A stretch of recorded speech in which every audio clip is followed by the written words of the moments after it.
Hey guys, RB the Garden Nanny. If you are a lover of African violets, I am. And I love to see them flower and look so beautiful. At this moment, this one is not in flower. So even if it was in flower, I'm going to do something that I want to show you. They begin to get this root that grows up, up out of the dirt. That's a mouthful.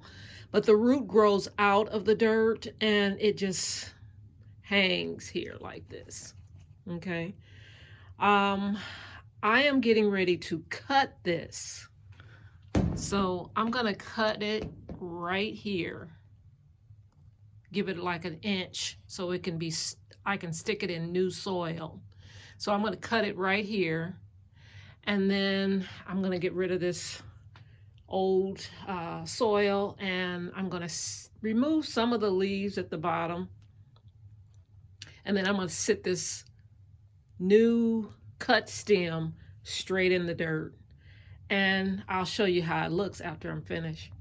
So if your African violet is suffering from long stem syndrome, that's what I call it, just take your scissors and cut right there. I have given it a fresh cut. There's the rest of it.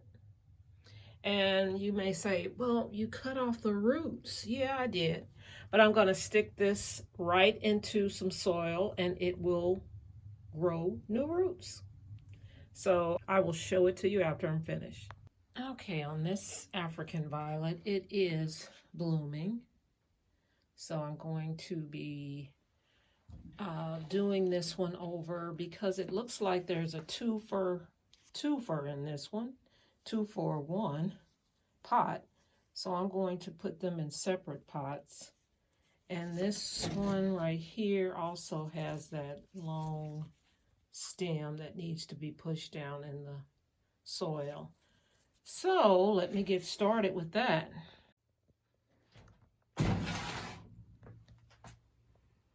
So basically what I'm doing here, I pulled the soil off at the bottom here, and I'm going to just separate these two with one hand. I'm gonna try. I did it. And so I'm left with this one, and I'm going to cut it an inch above or underneath, right about here where you see my thumb. I'm going to cut that right there. Remove some of these lower leaves. And on this one, I have a brand new plant that I can put in another pot. So I'm going to remove some of those lower leaves, and I'll show you what I have after I'm finished. So as you could see, I cut off and made a clean cut. And here is what I cut. I left this, and I'm just going to dispose of this. But this is what I'm left with. I took off those leaves, and you know, when you're putting it in a new pot, you don't really want a lot of leaves just sitting on the dirt, on the soil. So removing those, it's not going to hurt a thing. It's going to grow so beautifully, and I think that is lovely. So that's that one. And the one that was a twofer in that one pot, this is the other one. This is the one that was blooming. This is the one that was not. I am leaving the roots on this one because it doesn't have that long stem. If it had a long stem like this one, I would have cut it off as well. But since it does not, and it just has roots, I'm just going to plop both of these down in the dirt without roots and with roots. And the one without the roots will grow roots in its own sweet time. So this one is just going straight down into the dirt. Just push it right on in there. Put your dirt around that long stem, and it will root up on its own in its own sweet time. So yeah, that is simple. That's simply how you do that. And yeah, that one's done. I placed this extra one that was in that one pot with the other one. I placed that in this little black pot, and it's a small little African violet. I'm always picking, but it's a small little African violet, and it will grow out of this little pot quickly, but I don't have another pot at the moment to put it in. Lots of my pots are out in the greenhouse, and I'm not going out there to get that. I'll just put that in another pot as it grows.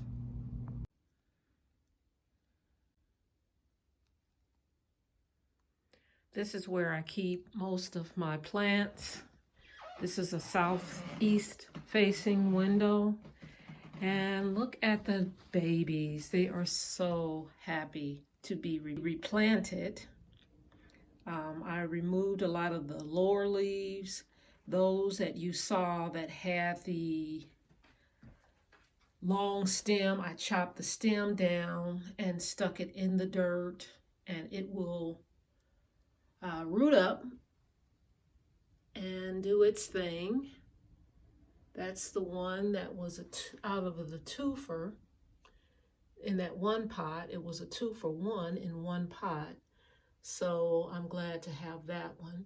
Now I do have the leaves here that I could put in a tray and grow. I don't want to do all that. I am happy with what I have. That is a lot of work for me, and I just don't have the time for it. But I love the winter time because I'm able to do these projects.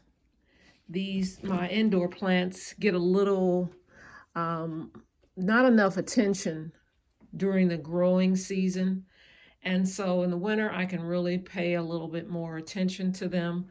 This Brunnera over here is looking so sad.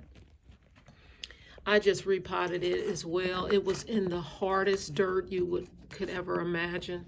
I got this from one of my places that I purchased my fertilizer and stuff from. They had little free plants, and believe me, it looked a whole lot better than what it's looking like right now. But I put some new soil in it, and I removed most of the dead, and I'm just gonna let it sit here and soak up the sun and just baby it a little bit, help it to get better. But yeah, that is pretty much what I do with my African violets. And I also wanted to mention that I usually fill up, if you get water on the leaves, just blotting it with a paper towel will help. They don't really like their leaves wet. I know that's a little finicky, but they are finicky and they're worth it. I fertilize. Let me show you what I fertilize with.